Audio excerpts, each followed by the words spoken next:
Good evening, I'm Kurt Gutgsell. Another regional championship for Jasper boys tennis. They win with a 5-0 victory over North Davies last night. At number 1 singles, Max Sternberg picked up a victory.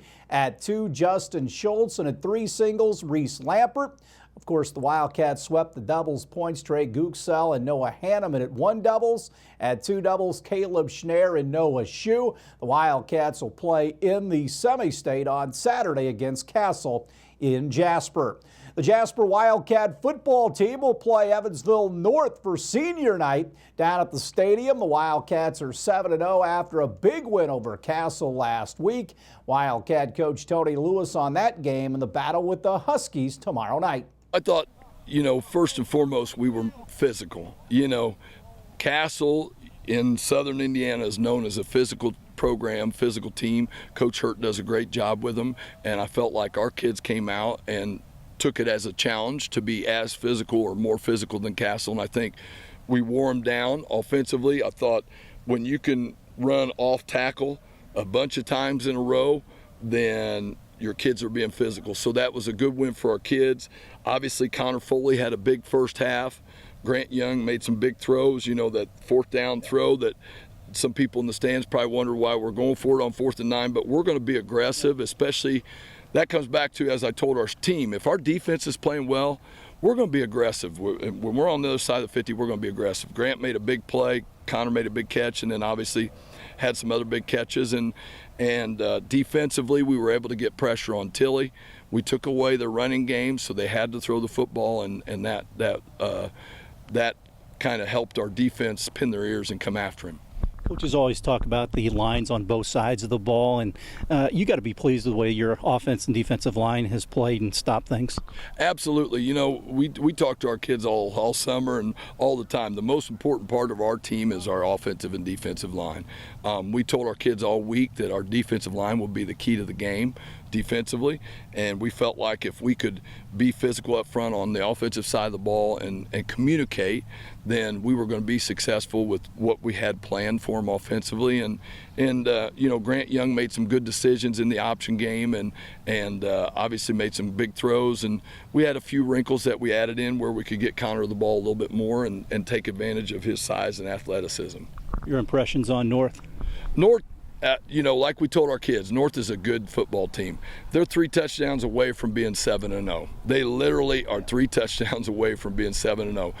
They're going to come over here with a lot of confidence. We won the game last year in the final minute at their place. They're playing extremely well. Their backs run hard. The quarterback can throw it and run it really well. They've got a big physical offensive and defensive line. I'd say defensively, their defensive line is as physical as any team we've seen. So we're going to have our hands full.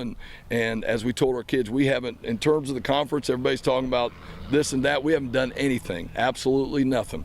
So this is one time that we would like to get a victory.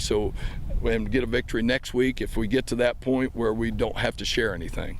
Again, you were named the Colts Coach of the Week for the state of Indiana. I know you said that was a big reflection on the program, that everybody involved. Absolutely. Anytime a head coach gets an award, it's a reflection on his staff.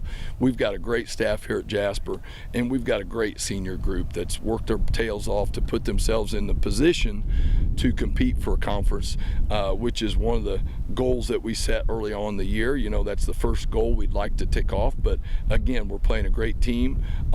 Very honored with the Colts award. The nice thing is they're making a nice donation to our athletic department, and also the great thing about it is Mike Pryor, who's a 2-time Super Bowl champion, is coming down to speak to our players, so that'll be great motivational talk for them. You can watch Jasper and North Saturday morning at 10 right here on 18. Colts punter Rigoberto Sanchez has been named the AFC Special Teams Player of the Week for his performance against the Dolphins. Sanchez punted the ball 4 times, twice landing inside the Miami 20-yard line. Indianapolis at Baltimore Monday night for a battle with the Ravens. The St. Louis Cardinals season is over. The Dodgers' Chris Taylor hit a 2-run walk-off home run in the bottom of the 9th as LA beats St. Louis 3-1 in the National League wild card game. The Cardinals struggled offensively. They were 0 for 11 with runners in scoring position. The Dodgers will now play the Giants starting tomorrow night. The Indiana Pacers officially acquired the rights to Juan Pablo Valle from the Brooklyn Nets in exchange for Edmund Sumner and a conditional second-round pick. Indiana also signed Brad Wanamaker to a training camp deal. The Pacers will visit the Cavaliers tomorrow in their next preseason game. Stay tuned. We'll have more right after this.